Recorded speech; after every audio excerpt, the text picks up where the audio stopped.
Everyone. Thanks for joining us tonight. We've got one of our favorite presentations on deck this evening, climbing Mount Hood. I'm Jess from Mountain Shop, and we're joined tonight by Theresa Silveyra and Erik Broms from Portland Mountain Rescue. Thank you both. We're so grateful to have Portland Mountain Rescue here with us tonight, sharing what they know about the Southside route. So two very experienced people.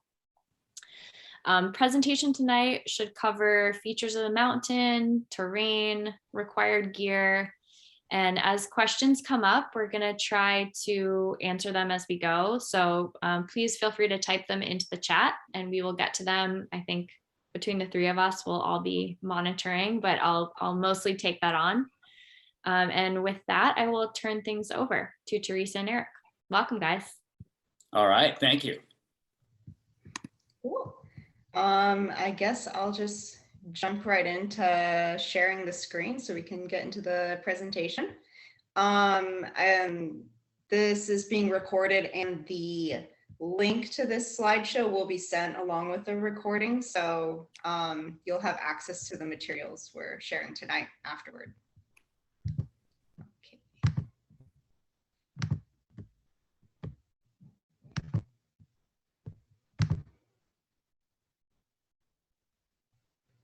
All right, so climbing the south side of Mount Hood.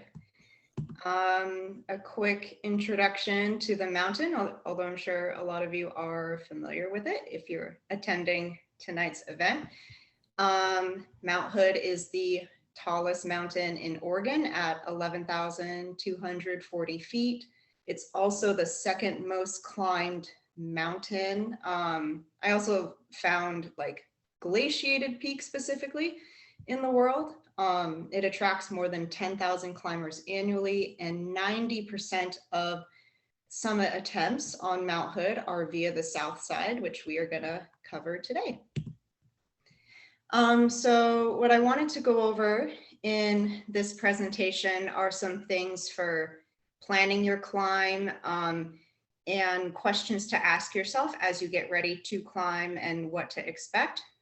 So some things to consider if you're planning a climb of the south side are which of the routes do you plan to ascend and descend, just because there are several south side variations that you could take up or down.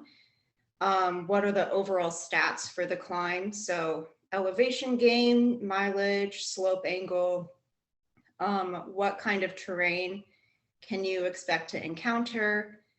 What kind of gear, skills, and relevant experience should you have already in place to climb safely? What are the seasonal conditions and how will they affect the route you're planning to climb? What is the weather forecast for the day of your climb and also the days leading up to it? And then what are the objective and subjective hazards? So these are some of the things that we're going to go over in the presentation tonight. So some things to expect about the terrain and the environment. You can expect steep variable snow and ice between 20 and 45 degrees at the steepest, and in some sections on consequential no-fall zone terrain, especially on the upper mountain. Mount Hood is a strenuous level of activity. You're covering about 5,000 feet of gain over 3 to 3.5 miles to reach the summit. With the altitude being at 11,000 feet and a lot of the more steeper sections of the climb taking place above 10,000 feet, you also want to be prepared for the effects that altitude could have on you mentally and physically. And then also expecting sudden changes in weather and just exposure to the elements since you're above tree level. So some ways to prepare are making sure that you have the right steep snow travel skills, especially when it comes to footwork in crampons and knowing how to use an ice axe in self-arrest, and also preparing by practicing these skills on less consequential objectives and climbs first. So Mount Hood should not be your first climb, even on the south side, with this equipment. Some other things to prepare with would be your training and fitness level. And then also if you're going with a group of people, making sure to establish expectations with each other ahead of time. Making sure that you have appropriate gear and clothing, and then just making sure you're also prepared with your like general backcountry skills like navigation, first aid, and then since you'll be in a snowy environment, like making sure that you have a good understanding of winter and snow safety. Okay, so the next thing we're covering for Mount Hood is gear. So I've got this kind of labeled out in a couple of sections. So starting with mountaineering gear and attire. The most general items that you want to make sure you have are an ice axe, crampons, helmet, and then mountaineering boots, or boots that are going to be compatible with your crampons and good for the snowy environment that you're going to be in. I also added that depending on the conditions, it's sometimes nice to have a second tool handy, usually a more technical or hybrid tool besides just a straight shaft axe. You can kind of see in the picture, there's like a lot of different axes. In Matt's left hand, right hand, there's a straight shaft axe. And then in his left hand, this would be more of like a hybrid tool. So that would actually be kind of a decent setup for going up in certain conditions if you wanted to prepare for like potential icy conditions.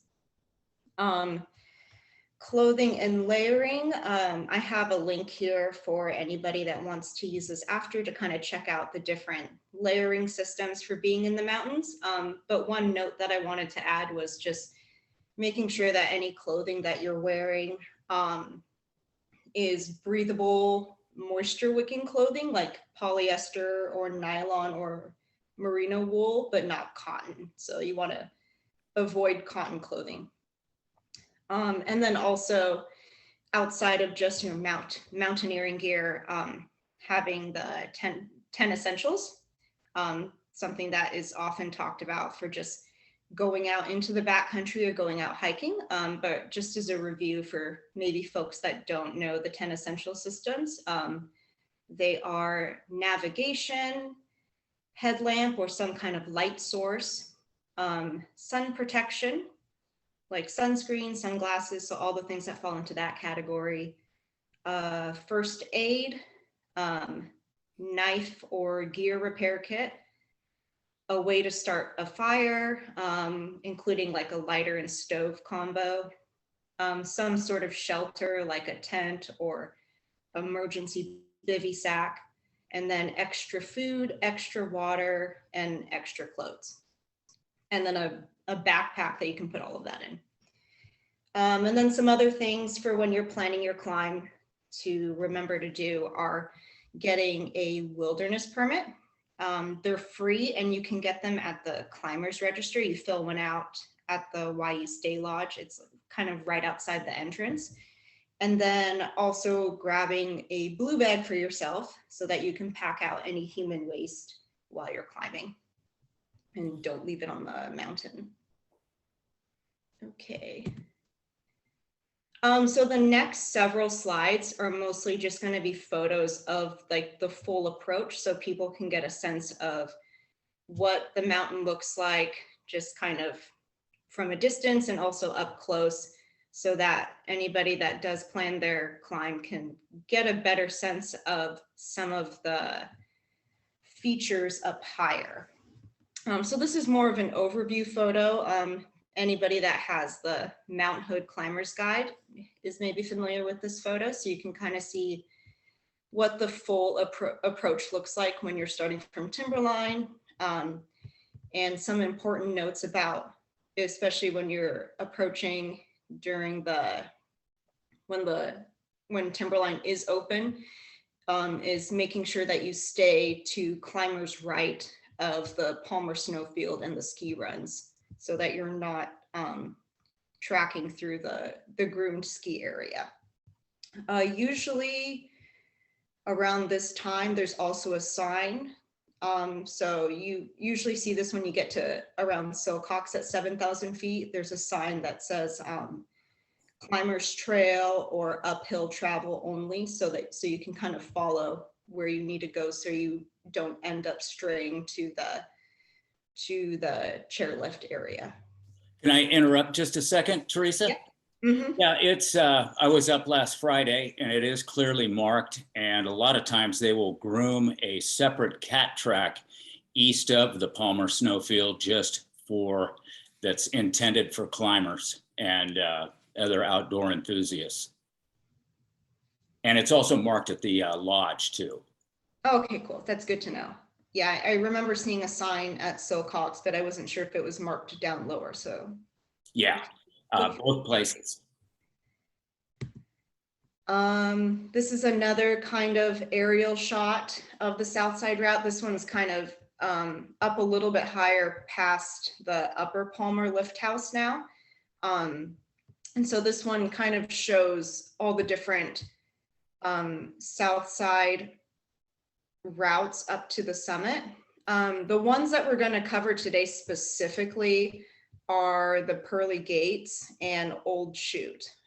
So there are other routes here, obviously, but we're just gonna, at least I allotted most of the visuals and the imagery to just these two, just to kind of keep things really simple.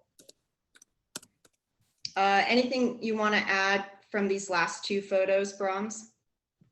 No, looking good. Cool. So this is a photo from Devil's Kitchen. Let me see. I'm going to go back a little bit. Okay, never mind. Devil's Kitchen is around, I think it's 10,200 feet or so. So that way you can kind of get a sense of like how far you are from the summit at this point. So it's about 1,000 feet from the summit. And what I wanted to show with this photo were just some of the main features on the upper mountain for if you're going up there for the first time and you're trying to figure out like get your bearings on like where the two primary routes are.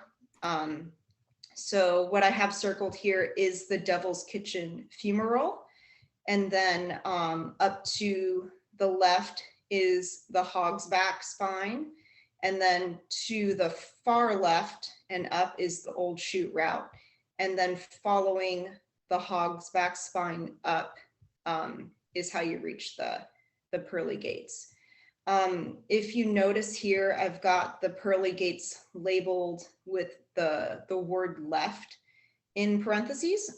There are two gates. So there's Pearly Gates left, which I have labeled here. And then kind of in the photo, you can kind of see off to the right of this kind of Rhine Tower feature is the Pearly Gates right, which I do have labeled in another photo coming up. One thing to notice too, as we're going through this, is that all of the photos I have labeled with like a general location, as well as the date or the month and the year. That way you can kind of start to compare what the conditions look like depending on the season, because I think that was also kind of an important part of this presentation, was understanding how the seasons can affect the conditions of the different routes and make them more difficult or easier. So just kind of starting to gauge by seeing that. Okay. So this is a photo from the Hog's Back. This was taken in March, so a little closer to the spring now.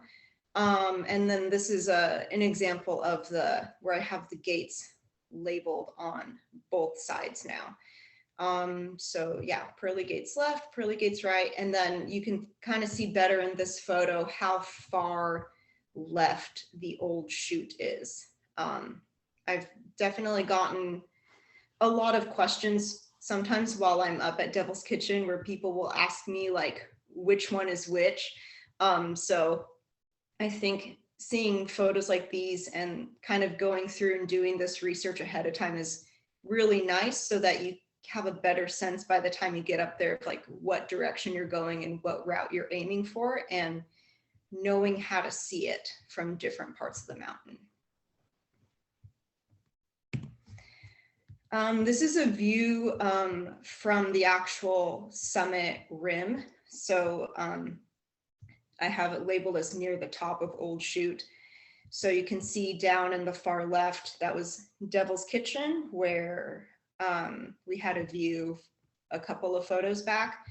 Over here, this bigger circle is Hot Rocks. It's another fumarole on the upper mountain. And then over here is Crater Rock. So you see this labeled on a lot of the maps and stuff for when you're planning your route up the mountain. So just kind of knowing what all of these features look like from different vantage points again. And then the next couple of photos are just going to cover more close-ups of what the pearly gates look like as you get closer to them.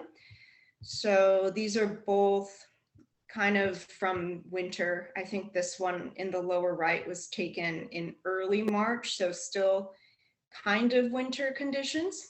But you can see where the traverse to get to the pearly gates is from the top of the Hog's Back, and then also just as you get closer what it looks like to approach on the left side here, and just kind of starting to get a better feel for what you're looking for in terms of features. So I like to point out this particular Rhine Tower feature in both of the photos as kind of a nice way to know how to find the gates and how to figure out where you are up there.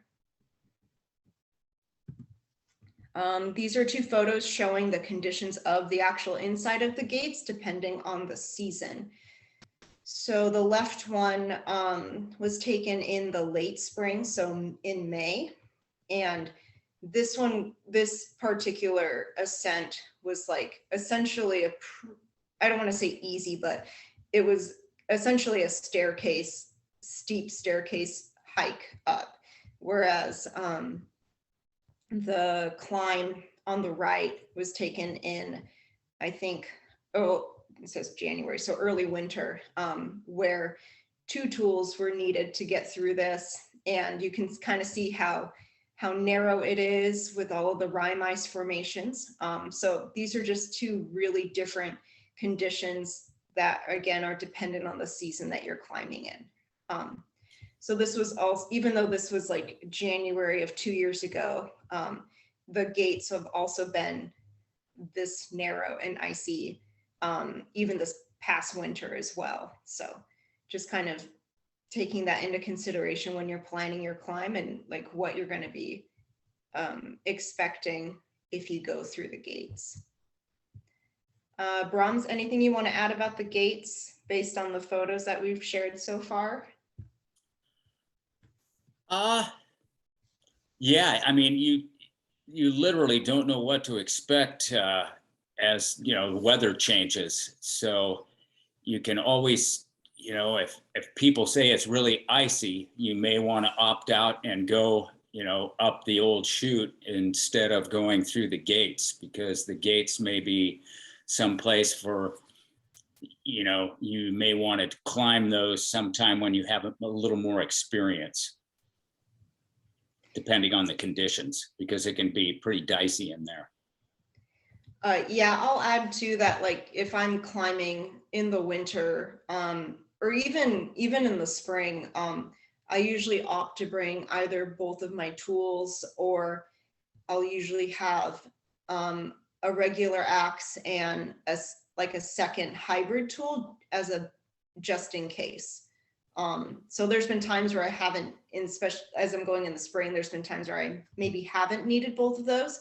But there's also been times where I've gone up in the spring and I was really grateful to have a second tool. So even in like the season that you would expect it to maybe be a little less scary, it still ends up being kind of icy sometimes. So Plus, it can also get, if you're in the climb, the height of the climbing season, it might be very crowded, and you may opt to go the Old Chute just, because there's less people, and it may take less time than getting up to a point and then having to wait for people to get, up and down the gates. It may be a safer choice just to go up the Old Chute. yeah, for sure. Let's see, I think that's all the photos for the Pearly gates. So again, this was just to kind of show like where they are on the upper mountain and what kind of features to look for if you're unfamiliar with the upper mountain and where the gates are located. So hopefully those photos were kind of helpful in pointing out both sides, the left and right gate. So the next photos are going to cover the Old Chute and then the different ways to traverse over to the Old Chute. Oh wait, I lied. Sorry, this is still the Pearly gates. So this one was just to show again like the different conditions. So going back, these were photos going up. I also wanted to show like what it looks like going down, because down climbing is usually a lot more mental and tedious than the going up part. So on the side, this is like another spring conditions climb where my partner and I were able to descend the entire Pearly gates just by like sidestepping and not having to front point down. And then this one on the right was taken just last month, and there was like a whole 10-foot water ice step, maybe a little bit more than that, that required front pointing down with 2 tools. So just kind of seeing the different conditions for going up and down depending on the season. Theresa, there was a question about current conditions right now. Okay. It sounds like somebody wants to go up this weekend and they're curious about current conditions. I think it's kind of hard to say because of the recent weather we've had. It's been really windy and kind of like a mix of snow and rain up there because of the fluctuating temperature. I will say that last weekend, the left gate was completely filled in with snow. So like this whole water ice step that you see on the right side was filled in pretty nicely. But it was starting to melt out ever so slightly. I think just because people had kicked it in enough that there were sections where the water ice was starting to become exposed again. So it really just depends on if the snow that kind of covered it from a couple weeks ago is still there or not. Because if not, that water ice step could probably be exposed again. Yeah, with the fluctuating freezing levels, I would say, it's hard to say what the conditions are like. I mean, it could be back to water ice and chicken heads. Yeah. But people may have climbed today because the mountain was in the sun. And if it's the same tomorrow, there may be people climbing tomorrow. So there may be some trip reports out, either from yesterday, or I should say from today, and hopefully tomorrow there should be some trip reports. I know that last weekend, like Theresa was saying, that, it was filled in and it was, it was a nice climb and it was warm last weekend. Yeah, it felt like spring last weekend. The conditions going up through there felt like spring. Yeah, it was warm. It was nice. Someone's curious if the Old Chute is more technical than the left gate in May/spring. Usually not, from my experience. Like in the spring, the Old Chute tends to be the less technical option. It doesn't mean it doesn't have its own hazards, but I usually haven't had to worry about having like a second tool on something like the Old Chute in the spring, just from my own experience at least. Yeah, Timberline mountain guides will use the Old Chute during heavy climbing season, just because of the congestion in the Pearly gates, and because it's a little, it's not as exposed in a way, and since they're taking new clients or new people that have never climbed before, it's an easier option for them. It feels a lot less claustrophobic. There you go. Yeah.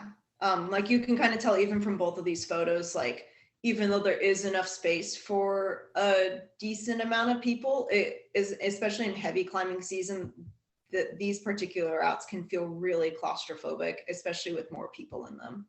Yeah. Okay, thank you. Okay, I think the next photos are the Old Chute now. So, yep. So these are two photos that kind of show both like getting to the Old Chute and also looking up straight at it. So on the left side is a photo actually taken from the Hog's Back, so from that spine that leads up to the Pearly gates. I wanted to share this photo so people can get a better idea of how big the traverse is to get to Old Chute. Because even though Old Chute can be less technical, it's definitely not the most direct way to the summit, and it can sometimes take longer just because of this traverse. So if you look kind of, I don't know if anybody can see my arrow on the photo, but there's a climber on the snow there on the traverse, so you can kind of get a sense of how long that traverse is. And this is just like, this is already part of the way across, so this isn't even the full traverse. We So can see your arrow, Theresa, just so you know. Okay, good to know. So yeah, it's a long traverse. It may not look like it from some of the other photos, but hopefully this provides a better scale of what that is actually like. And then on the right side is a view of the Old Chute from Hot Rocks. So this is essentially in lieu of the high traverse that's taken on, that's the photo on the left side is kind of the high traverse because I'm on the Hog's Back kind of high up. And then down on the right side, I'm down in Hot Rocks looking straight up at the Old Chute. So those are kind of, well, there's going to be more photos, but these are kind of like two different vantage points showing the different traverses to approach the Old Chute. And both of these were taken this past January too. So I think actually the same weekend, like 2 days apart. And then this is a better aerial view of the low traverse through Hot Rocks that I was kind of showing in that right photo on the last slide. So from here, you can kind of see on the left photo, starting from the Hog's Back down low, you can traverse straight from the Hog's Back across over to Hot Rocks and then go straight up to Old Chute. Whereas sometimes there will be a boot track starting higher up on the Hog's Back.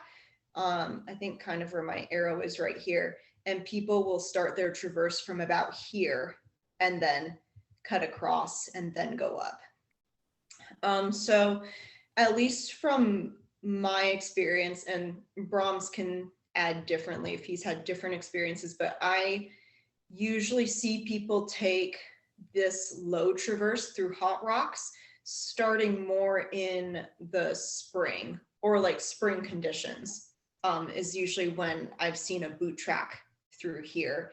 And a lot of it too is because if you see in the right photo, the Hot Rocks fumarole is here, and especially in the winter when it's covered up, it's sometimes hard to see where you might be able to punch through into the fumarole.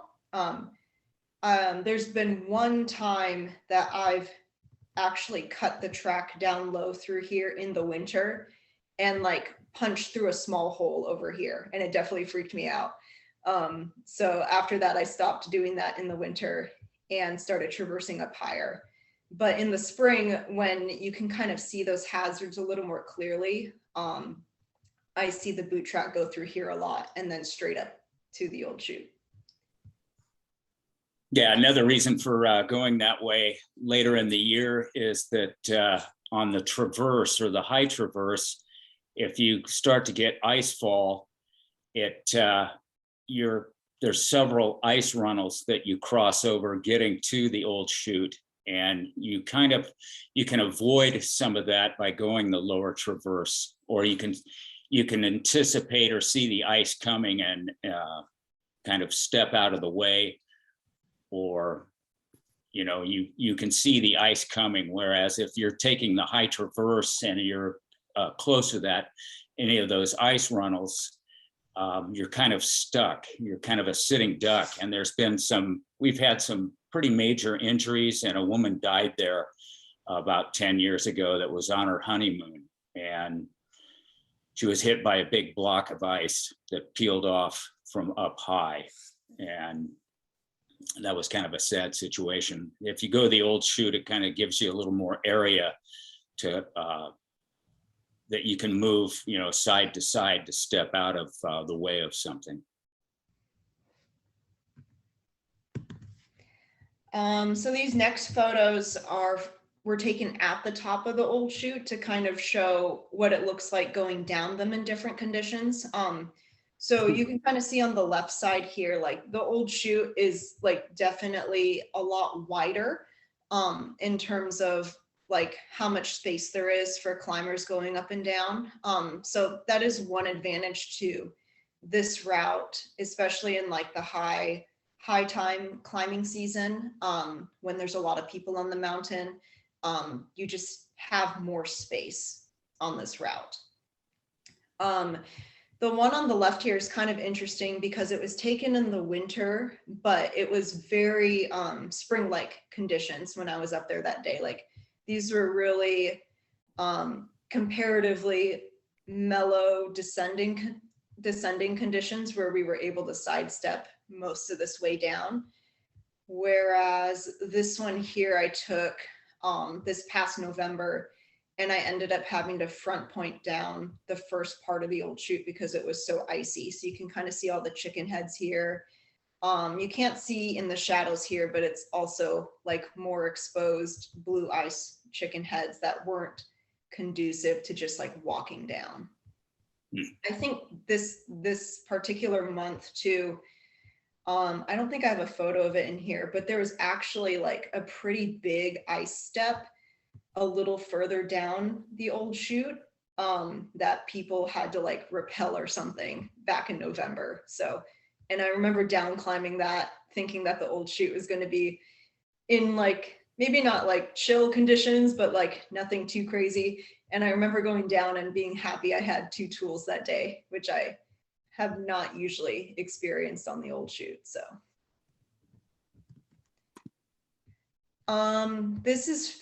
these are photos kind of from the summit or near the summit. So one feature of the Old Chute that I think people that research this climb get kind of nervous about is the catwalk section. So the catwalk is kind of, if you can kind of see a little bit better on the right photo, is kind of this narrow exposed path along the summit rim.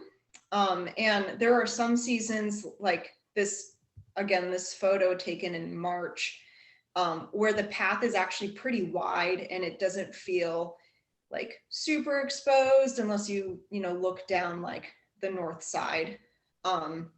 But then there's also other times where if it, like before it snows a lot and it becomes like wider, like where it's just really narrow and icy, and it can feel a lot more airy.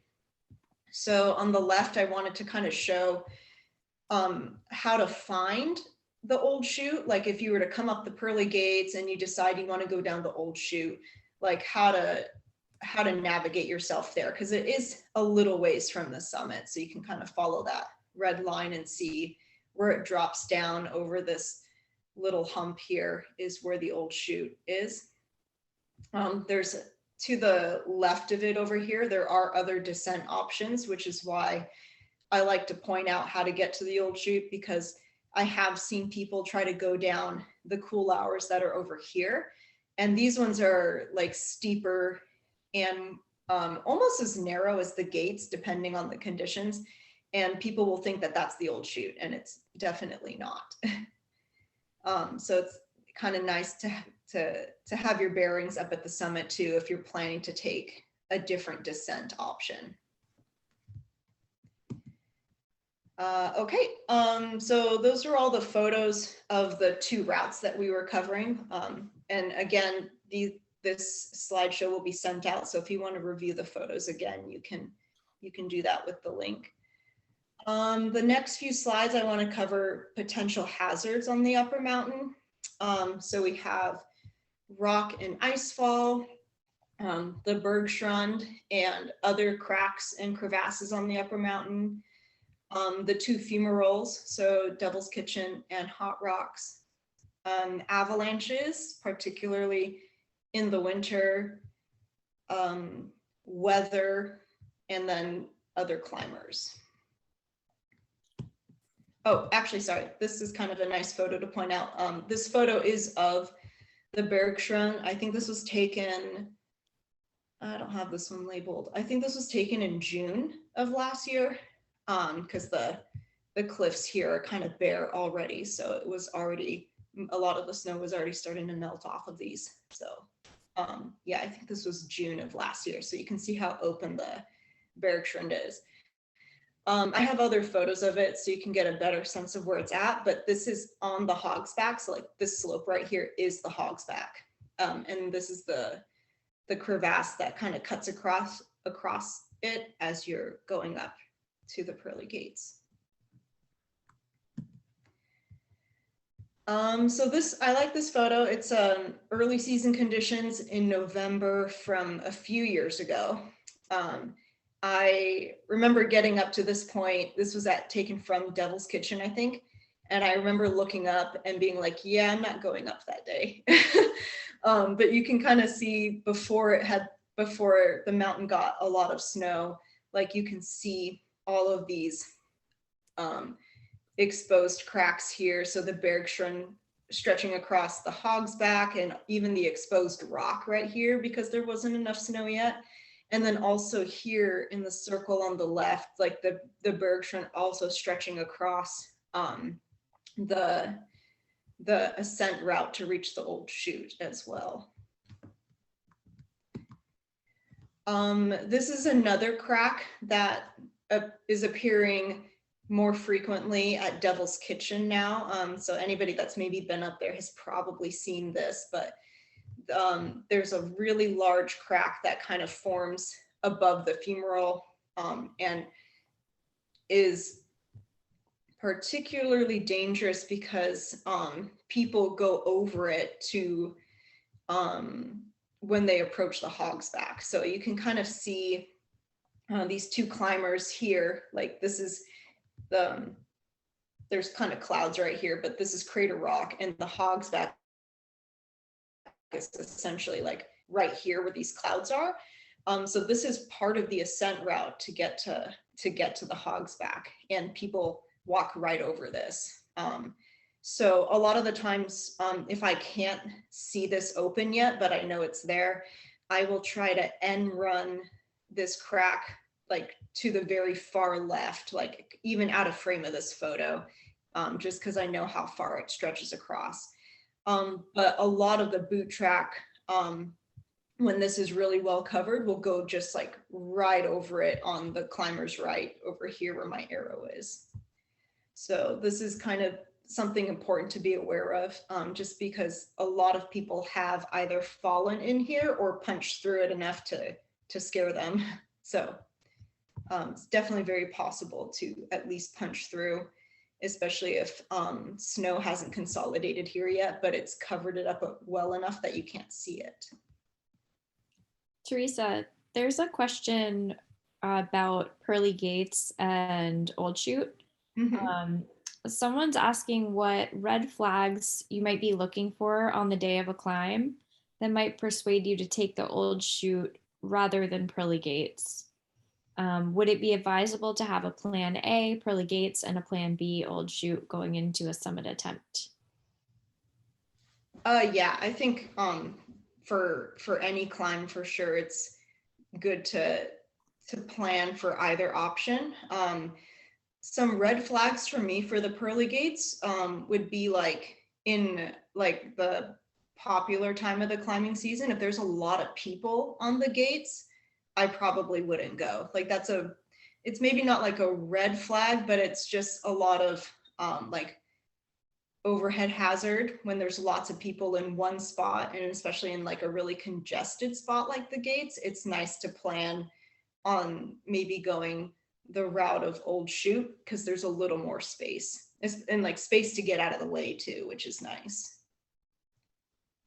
But in general, if I can, I really like going up the gates again because it's more direct up and down, and I feel like there's a lot more things that could potentially happen with how long that traverses to the Old Chute. Like you're in zones where you could get hit with more ice fall, especially on that traverse, especially on like a warm spring or summer day. If you're already up there when the sun's been hitting the upper mountain for a while, like I'd be kind of nervous about doing the Old Chute in conditions like that where I'd potentially be more exposed to ice fall. So I think there's things to consider for both of those. Broms, anything you want to add to that? Well, and if both routes are questionable, the Hogsback may be the plan B. Yeah, for sure. Turning around at the Hogsback, you've done 4,500 feet in elevation gain, could be, enough for that day. You can always come back. I've definitely turned around plenty of times at the Hogsback for like multiple reasons. And like one of the reasons has been like seeing too many people on the mountain and just not wanting to be around like people, just because I think they're like the biggest hazard is just other climbers. So I've turned around at the Hogsback a few times for that reason. So. Good point. And then I mentioned in potential hazards, avalanches is one of them. And I did say that they were important to kind of consider in the winter, especially when the snow is still stabilizing and consolidating.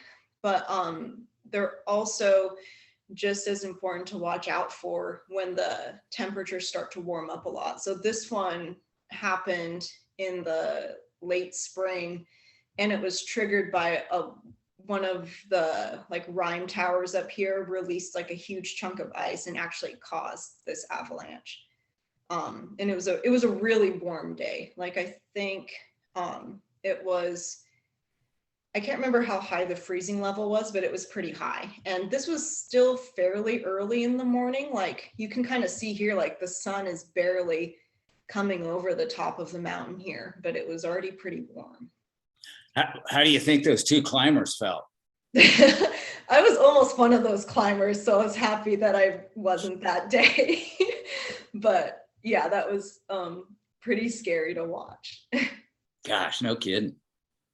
It's actually, I think it was like scarier to hear than watch. I like saw the tail end of it, but I heard it before I saw it, which was kind of a weird thing, a weird experience. But yeah, I definitely felt bad for those two people up there.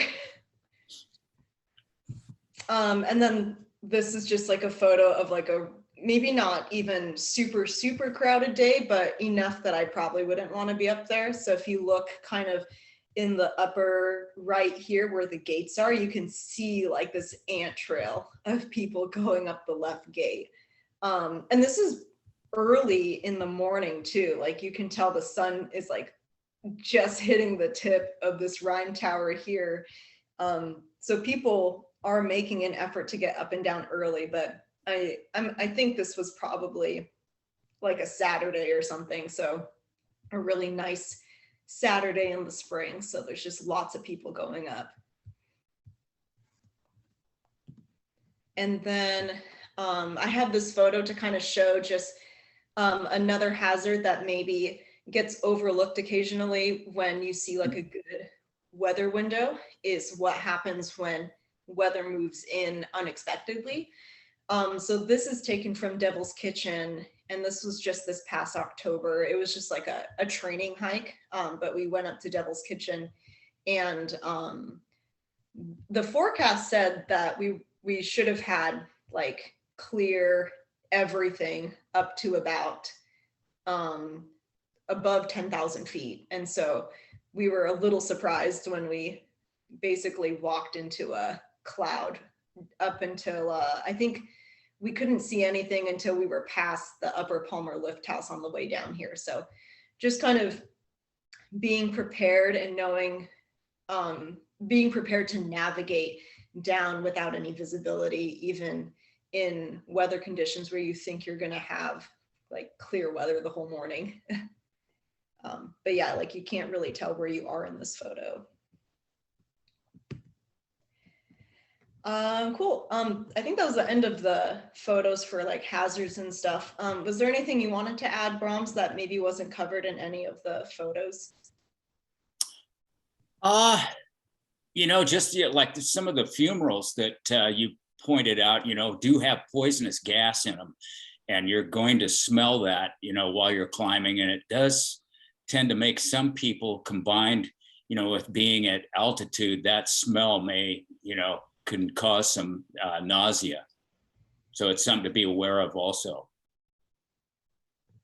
Yeah. It's not hazardous, out in the open air, but you'll smell the rotten egg smell, and that's, the volcano that you're smelling and the H2S gas. So if you were to fall into one of those fumaroles, that gas is poisonous, and, hopefully, you're in a position that you can get yourself out, or hopefully help comes soon. Just another hazard to be aware of. We had a question come up about crampons. Someone's curious if a 12-point crampon is needed or a 10-point would be sufficient. I would always go with a 12. Yeah, I would say I like having any extra point of contact, especially on the terrain on this particular mountain. I think a 12-point is actually pretty standard.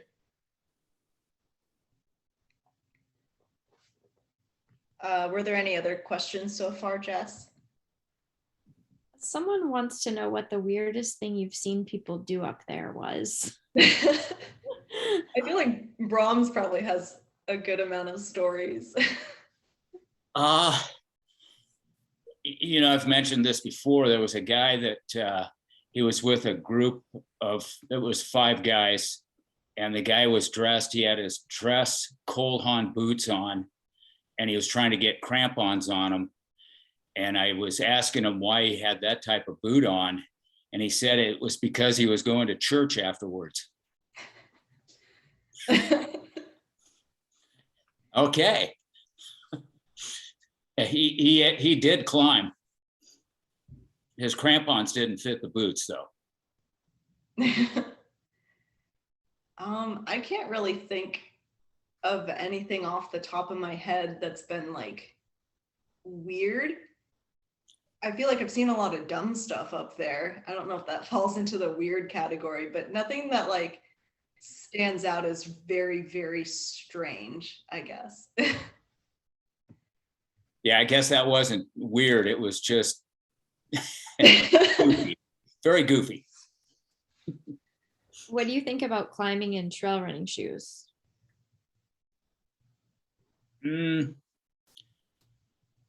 Personally, I don't recommend it. It's not, especially, like from the photos that Theresa was showing, that, the conditions can change, hourly, and you wouldn't want to be someplace where it got really icy and it was easy getting up, but it might not be easy getting down. And I would always go with a boot that could take a cramp on. Yeah, I feel like at least for this presentation, I wouldn't condone it.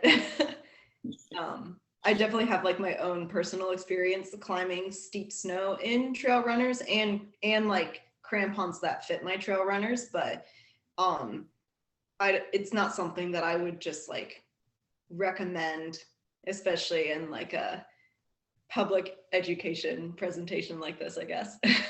Yeah. Just doesn't seem like the responsible recommendation. That's it for questions so far. Cool. So the next slide that I have here are just a bunch of links for checking like weather and conditions when you're preparing for your climb. So I'll kind of go over each of these briefly, and then there's one or two that I have photos of that I thought would be worth sharing, just because they're ones that I use, or ones that I think are just like super helpful or just more accurate in terms of like my own experience using them. So the first one I have here is just like the general like NOAA forecast, for where you can check just like the National Weather Service. And the one thing I do like about this one is, aside from like the 7-day forecast, there's the topo map that you can click on next to the detailed forecast, and you can actually create a point forecast like anywhere on the mountain at different elevation levels and see how it changes based on like what aspect of the mountain you're checking, or like what elevation you're checking. So I really like being able to use that feature of it. My favorite one to use is the time height forecasting that comes out of University of Washington. The next slide, I'll cover that a little bit more, just because it's not a super intuitive forecast to read. But I think, at least in my experience, it's generally been really accurate. So I would like to go over that a little bit more. Another one that I don't use, but that I like specifically looked at just to include for this presentation, is windy.com. And I've had a lot of like mountain guide friends and acquaintances use this one. And I haven't used it before, but I decided to look at it so I could include it here. And I thought it was pretty cool. So I have a graphic of that too to share. I think the one that a lot of people are familiar with is Mountain Forecast, and it's the 6-day forecast and has forecasts at 4 different elevation levels for Mount Hood. So these are the 4 that you can check it at. At least in my experience, this one has been the least accurate, but I still use it for like checking to compare against the other forecasts, and it kind of like helps me gauge like what everything's going to average out to, I guess. I feel like Mountain Forecast has maybe been on the more optimistic side, I guess, when it comes to forecasting. So at least in my experience, like if Mountain Forecast has like sunny or something as part of the forecast, it doesn't usually end up being as sunny as I think it's going to be, I guess, kind of thing. I also included NWAC for the avalanche forecasting. They also include a weather forecast that goes hand in hand with their avalanche forecast. So if you're checking the avalanche forecast, it's also good to check what they have as their weather too. The daily forecasts on NWAC usually start in the late fall once there's enough snow, and then they operate until mid to late April. And after that, I think they usually still do like a weekend avalanche forecast up through maybe June. I can't remember for sure. But if you follow them on like Instagram or look at their page pretty often, that they'll usually say like when they're going to switch to just like the weekend forecasting. And then the last one I have here is specifically like going to the Timberline Lodge website, and you can look at the webcams and see the south side in real time, which is really nice. because you can see straight up Palmer with those webcams. And I have all of these linked here. So when you are maybe using this presentation as a resource, you can click on any of those to get to the different websites. Is there anything on here, Broms, that you use that wasn't included here? No, those are all great sites. The one thing that I would say about the Timberline, there's the NOAA weather station at the top of the mile and one at the lodge. And the one at the top of the mile, if you get freezing rain or a pretty good snowstorm, the wind gauge at the top of the mile sometimes will freeze. So compare the wind at the lodge, and if it's blowing 35 at the lodge and it says 0 for about 12 hours straight at the top of the mile, you would tend to believe that the wind gauge is not working. That's just something to look out for. Yeah, that's good to know. You don't want to look at it and go, oh, there's no wind, when they're actually, it could be blowing 30 miles an hour. So that would be my only addition. Cool. So this next kind of ridiculous looking graphic is from the UW time height forecasting. So like I was saying, it's not super intuitive to read, but I was doing some Googling to figure out like a resource to share where people could figure out how to read it. And after a little bit of searching, this does come up. So that's kind of nice. It has like a nicer explanation of what the hell all of these symbols mean and how to read it. So this one I also took notes on because it was like so many things to go over. But I'll kind of start on the left side here, the vertical side. This is what you'd be using to figure out the altitude of the forecast. And these numbers are measuring barometric pressure in millibars. So essentially what I'm looking for if I'm doing a like Mount Hood South Side climb is I'd be looking at 800 and above. 800 millibars is roughly 6,000 feet, maybe a little above 6,000 feet. So I'd be looking at like 800 up through 700, essentially. 700, I think I wrote down is like just shy of 10,000 feet, like 98 or 9,900 feet. So that's kind of the range of the forecast that you'd be looking for if you were using this to try and figure out what weather would be like on the upper mountain. Let's see, the next thing I was going to go over with this one, the red lines right here go over the air temperature. I can't remember if this one has it. Oh yeah, here it is, so temperature. So the red lines are measured in Celsius. So if you were like trying to figure out the freezing level, you'd be looking for like 0 degrees Celsius to figure out like how cold it's going to be up there, and also like where that freezing level is going to be.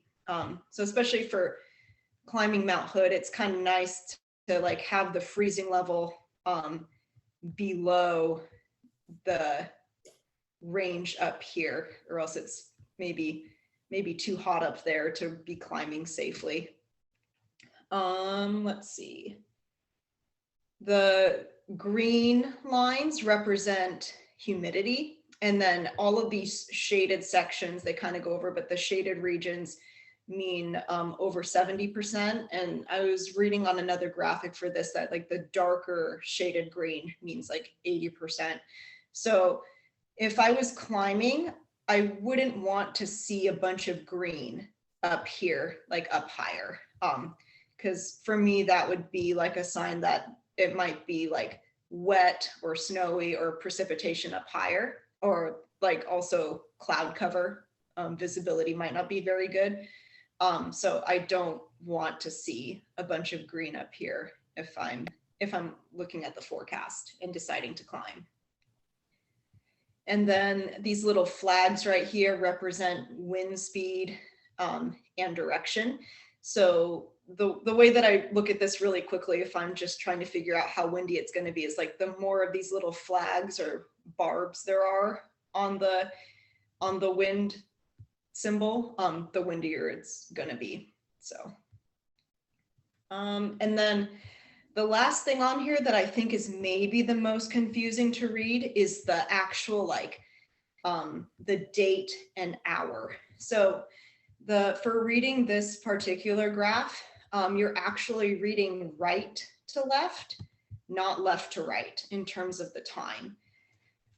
So the hours are in coordinated universal time, so UTC, and essentially for what that means for like reading in Portland time would be reading, Portland is 8 hours behind essentially. So like this 12 here would represent midnight in UTC, but if you're reading it specifically for the Mount Hood area, you'd be reading this as 4 a.m.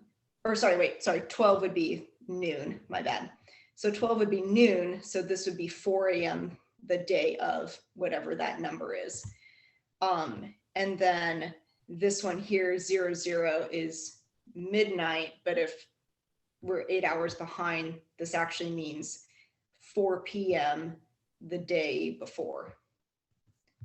So let's see, there's no fake month here, but let's say like that's a 16 and a 17. So if this was March 16th, for example, this would be 4 a.m.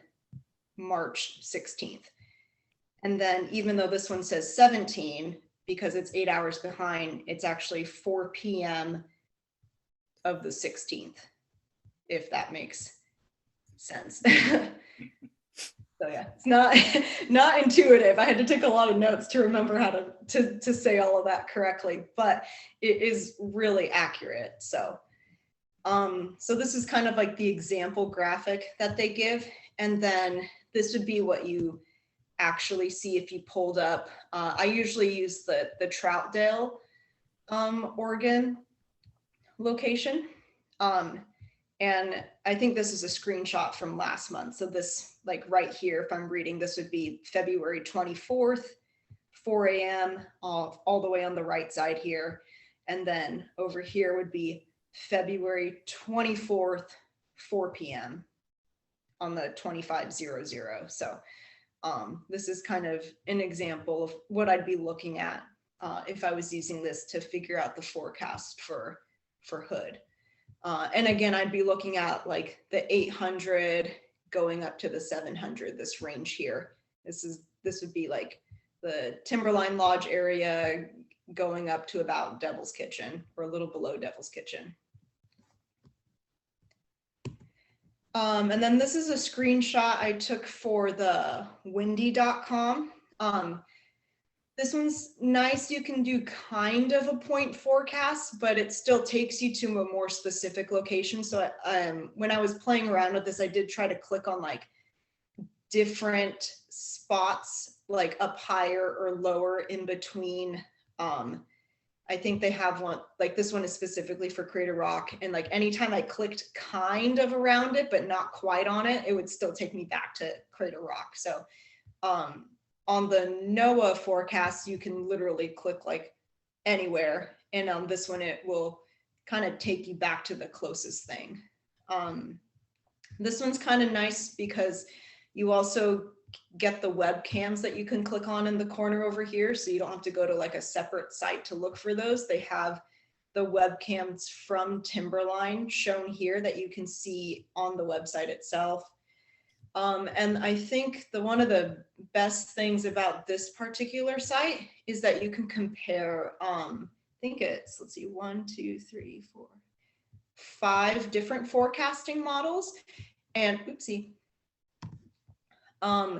they start with what they quote as the, there's a little description for each of the different forecasting models. And this one right here that's already highlighted is the European Center for Medium Range Weather Forecasts.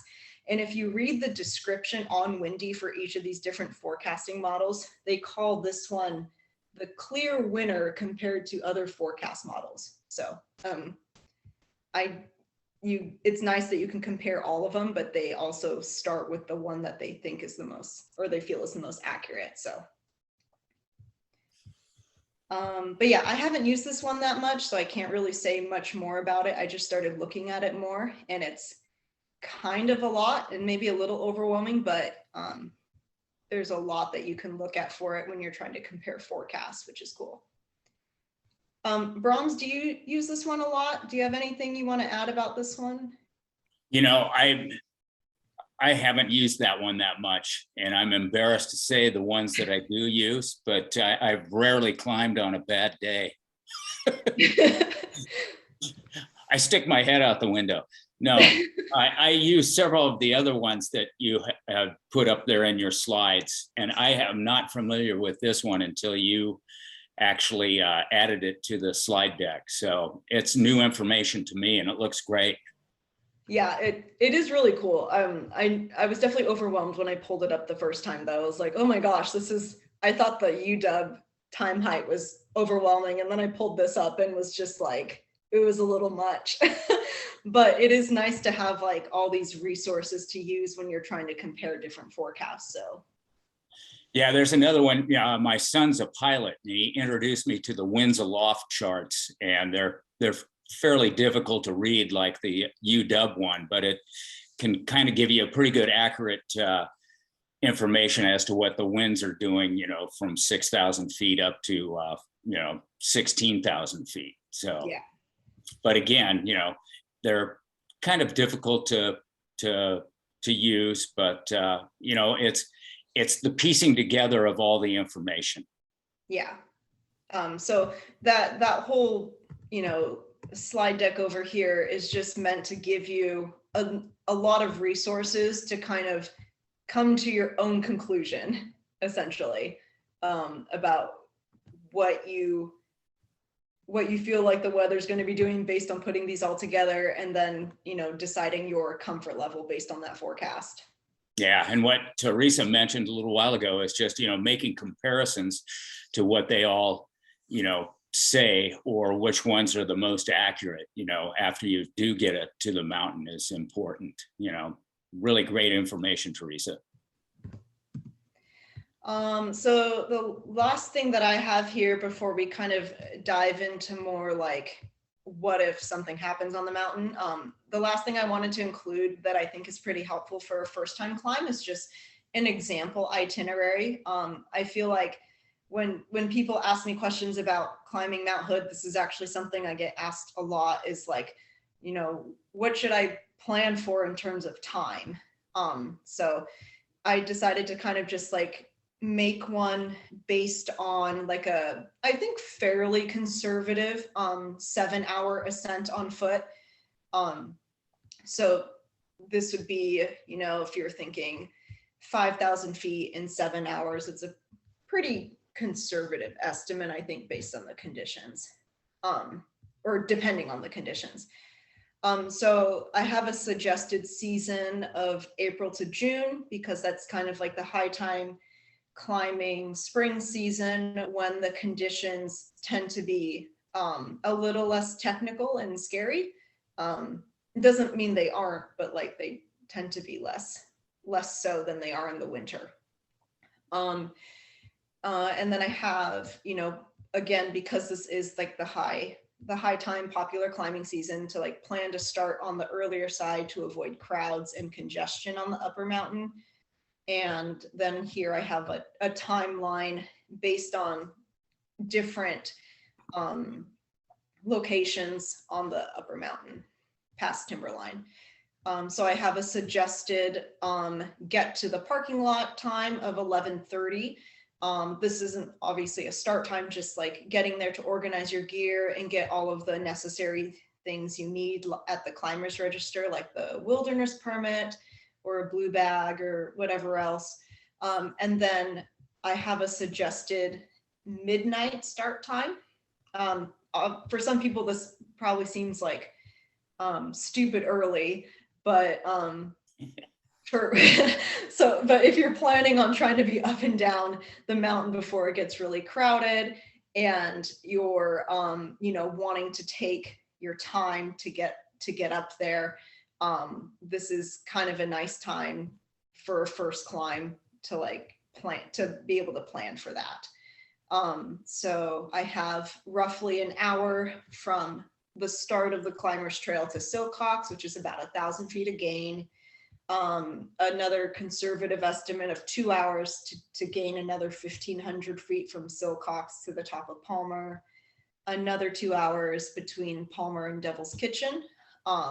Just all of this being slightly below 2,000 feet of climbing. So 2 hours for less than 2,000 feet of climbing is, I think, a relatively good pace to aim for. And then from Devil's Kitchen to the Hog's Back, you're only gaining a couple hundred feet, if that. So depending on the conditions, it's usually less than a half hour, but it kind of just depends on how you're feeling at that point, because again, you're above 10,000 feet, and not everybody does well at that altitude, or it's also early morning, so you're still waking up. So just kind of planning for that. And then another hour and a half or so from Hog's Back to the summit, where you gain the last, I can't do math. It's like 800 feet, something like that. I'm not going to do that math right now, but yeah. Looks like 800. Okay, thank you. I can't do math either. There's too many numbers on the screen.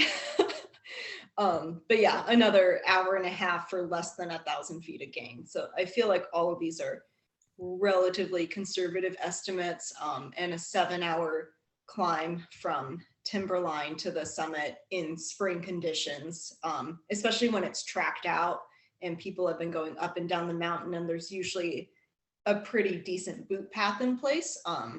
7 hours is fairly reasonable. One thing I wanted to add when you're planning your itinerary and trying to plan what time you're going to be back down and all of that, is to remember that down climbing the upper mountain, as you could see from the photos, like down climbing the Old Chute or down climbing Pearly Gates, both of them are, even in spring conditions, are still going to be steeper and exposed, like anywhere between 35 and 40 or 45 degrees on the upper part, or on the steepest sections. And just kind of planning for that when it comes to down climbing, and taking into the account that it usually takes longer to down climb those steeper sections of the mountain, sometimes longer than it does to go up them, especially if you're not used to down climbing something that steep. Broms, anything you want to add to this? I know that midnight start, you probably barfed a little looking at that. It's kind of fun sometimes, to start that early, just because if you're going with some people that haven't gone before, at my age, staying up all night's kind of hard, but it's still, that's what you have to do if you want to climb and get up before, at a reasonable hour, before, there's ice or rock fall, mm-hmm. or a lot of other people. And, yeah, I don't like starting at midnight, but it's fun if you're with other people and you just make a game out of it. The other thing I want to add to this example itinerary is that I specifically said a 7-hour ascent on foot, just because in terms of booting up and down, it's kind of, it's nice to have more firm, or more firm snow conditions that are easy to kick into, as opposed to if you were planning to ski down, you're not going to want to ski from the summit at 7 a.m. The snow's not going to be usually won't be soft enough for that. So this itinerary might look different if you were planning to ski from the summit or skiing from up higher and you want softer snow conditions. So just also keeping that in mind when you look at this itinerary. There's a reason I put on foot and not on skis. Cool. So the next couple of slides, Broms is going to take over because this is more his experience as opposed to mine. Broms, when you want me to like switch slides, just let me know and I can move it over. All right. Hey, thanks, Theresa. Great info and great slides. Yeah, my name's Erik Broms, along with Theresa, member of Portland Mountain Rescue. And, you know, this is kind of what to do in case of an emergency. If somebody gets hurt, depending on the size of your group, you may be, you know, if it's just two of you, you know, you may be the person that has to come to aid of your friend or partner. You know, and if you are with a larger group, it's important to establish leadership just so that somebody, you know, is assigning roles or is in, you know, somewhat in charge so that not everyone is trying to make all the decisions. And it just, that can lead to confusion and doesn't help the patient.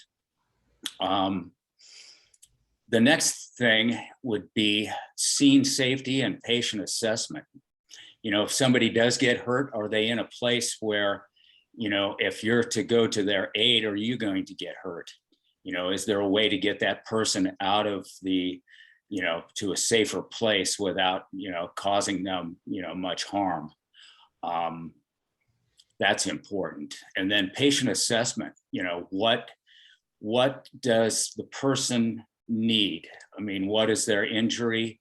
You know, how bad are they hurt? Are they unconscious? Are they verbal? These are important things to, you know, maybe to relay over the phone if you know, when you call 911, so that the people that are coming to your aid, depending on the injury and the situation, you know, it's important information to pass along, you know, to the 911 operator so that the people that are coming to the mountain, such as myself or Theresa, have an idea of what we might encounter. And also, the other thing, you know, if you're climbing Mount Hood on a busy day and somebody gets hurt, you know, and you have a fairly large group, you know, it's good to assign roles.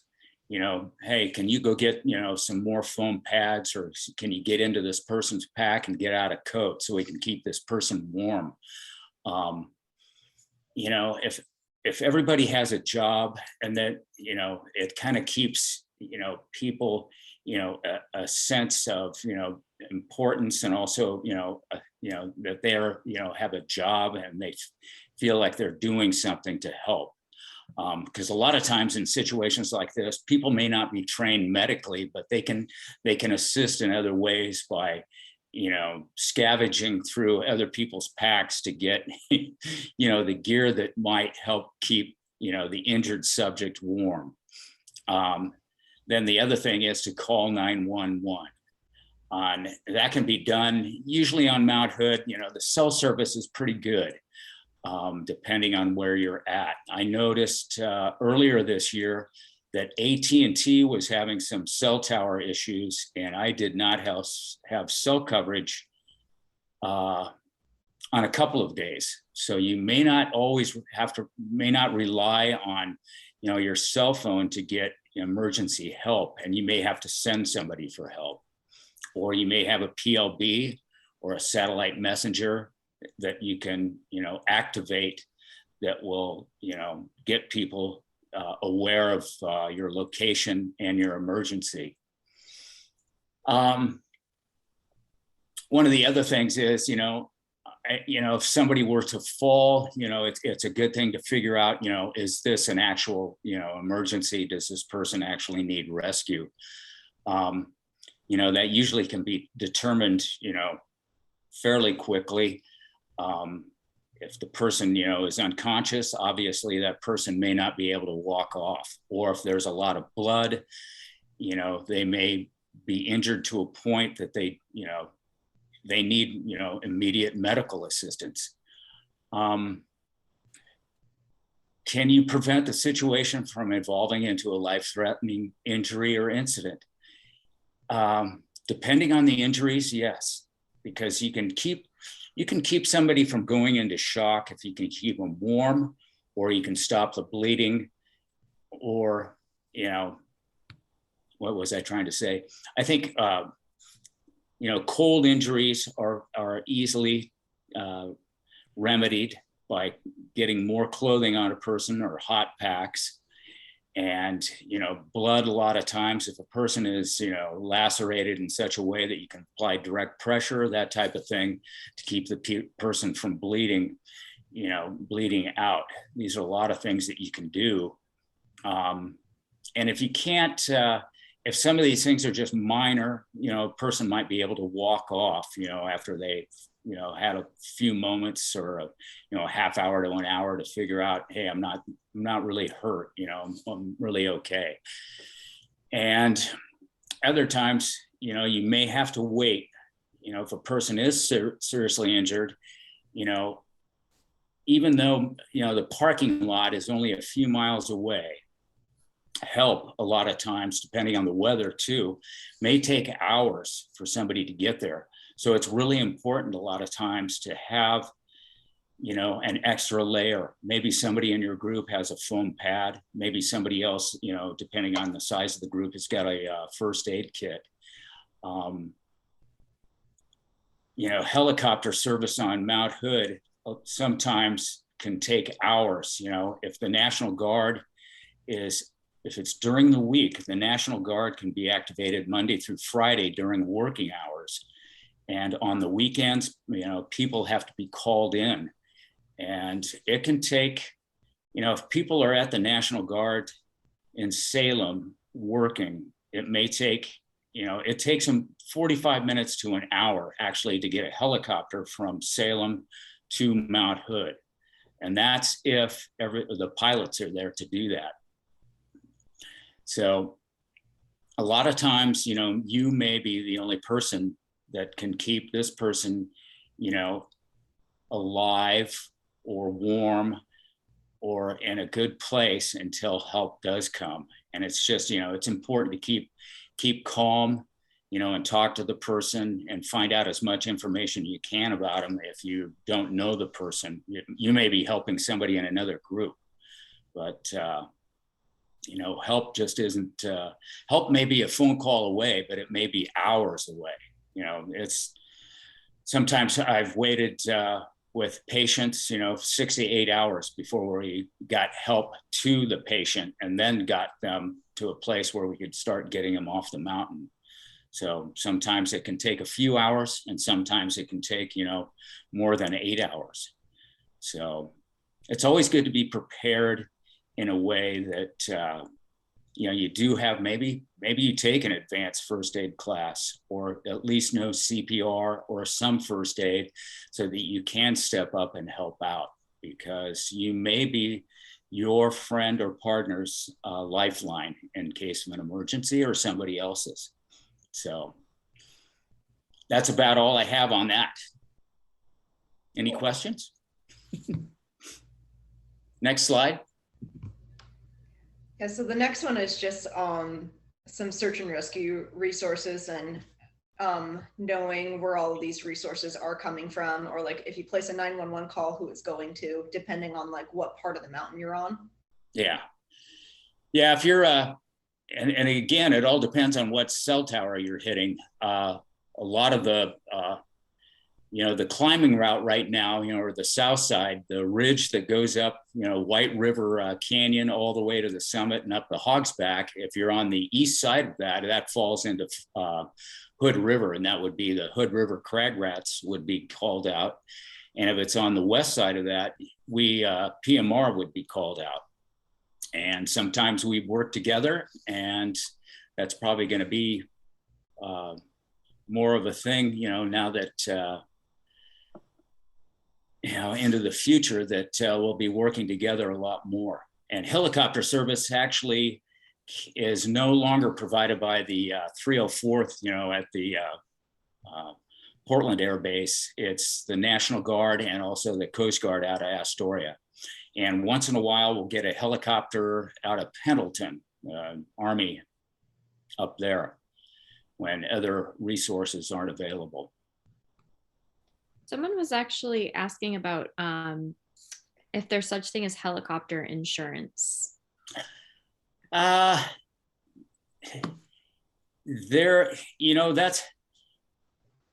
private, like J&L Aviation right now is not able to fly on Mount Hood.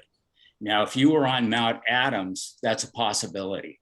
A woman actually paid, I think this is in the last couple of years, a woman paid for a helicopter fly up there to get her, because it was going to take too long for the rescue to get her off the mountain. And that's what a woman resorted to that time. But helicopter insurance, I don't recommend it for, climbing Mount Hood, because if you get rescued by the National Guard or the Coast Guard, that's part of their training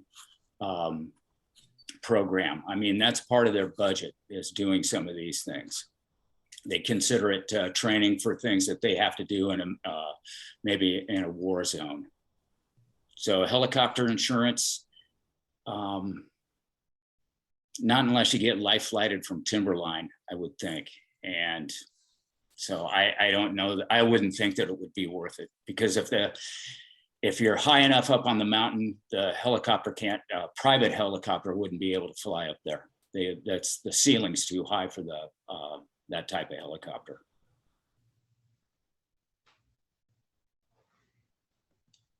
Cool. This is the last slide. I just included some more resources that you can click on once you have the presentation handy. I pulled a few things from the Portland Mountain Rescue website, including a few safety videos. One of them actually goes over like the different south side routes that we covered in this presentation, but is like actually filmed, so you can see it. Just might be able to get a better vantage point than just photos. And then I also pulled some stuff from the Forest Service website that covers a lot of the same things that we covered in this presentation in terms of like permitting, and also a lot of linking back to the Portland Mountain Rescue website. So these kind of go hand in hand together. And then the Mount Hood Climber's Guide by Bill Moulet is also a good resource to have if you plan on being on the mountain a lot and checking out other routes besides just the south side, or looking at the other routes on the south side, and just continuing to improve your familiarity with the mountain. They've got a couple more questions. Yep. Can emergency responders use snowmobiles to reach the Hogsback? No, they can't at this time. And there's another one here. Are 911 dispatchers familiar with areas of Mount Hood? What is the best info to give a dispatcher in the event of a 911 call? The best type of answer to be give your location and your elevation and your name and type of injury. One thing we didn't cover, I guess, was like just because I felt like it was one of those more basic things that I didn't want to go into for this presentation, but in terms of like navigation, having something like Gaia handy, and you can check your specific like coordinates, either like UTM coordinates or latitude, longitude, whatever you're planning to use. But having something like that to be able to give a very specific location is helpful. Yeah, excellent.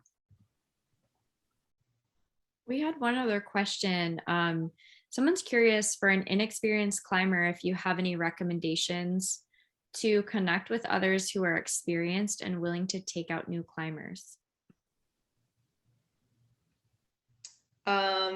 My recommendation is always going to be to get a guide, or at least to take classes with a professional guide if you're planning to if you want to do something like Mount Hood on your own and you're like gung-ho about doing it on your own. Just getting the skills from or learning the skills from a reputable educator would be my recommendation. Like that's their job. So if you're able to do that, that's kind of, I think, the best scenario. But there's, lots of places where you could meet experienced climbers and try to build community there to like learn with them. But I don't know. I have hesitations myself about taking any new person up something like Mount Hood, at least. Timberline mountain guides. Yeah. One more question. How does climbing the south side of Hood in ideal conditions compare to climbing Mount St. Helens in winter? It's still a lot more than, yeah. I'm trying to think of a good way to put this, but there, Mount St. Helens is like climbing to the Hog's Back. Yeah, there we go. That's or the base of Crater Rock. Yeah, I usually recommend Mount St. Helens in the winter as a training climb, less consequential objective than doing Mount Hood, even in the south side of Mount Hood, even in its most ideal conditions. Like that's a better objective for like getting to know your equipment versus south side, even in the best conditions.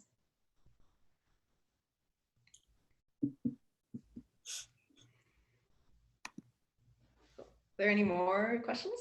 Yes. How does Adams compare to Hood? I think it's a tad higher elevation, but I've heard the climb is less technical. It is less technical, but it's a longer climb. What is it? 6.3 miles to the summit and 7,200 feet in elevation gain. Yeah. I usually also recommend that one as like a nice, more difficult training objective for preparing to climb Mount Hood. It's less technical and another good one for like getting more acquainted with something like walking in crampons and using an ice axe, but it is definitely, in terms of mileage and elevation, a bigger climb. It's a good conditioning climb.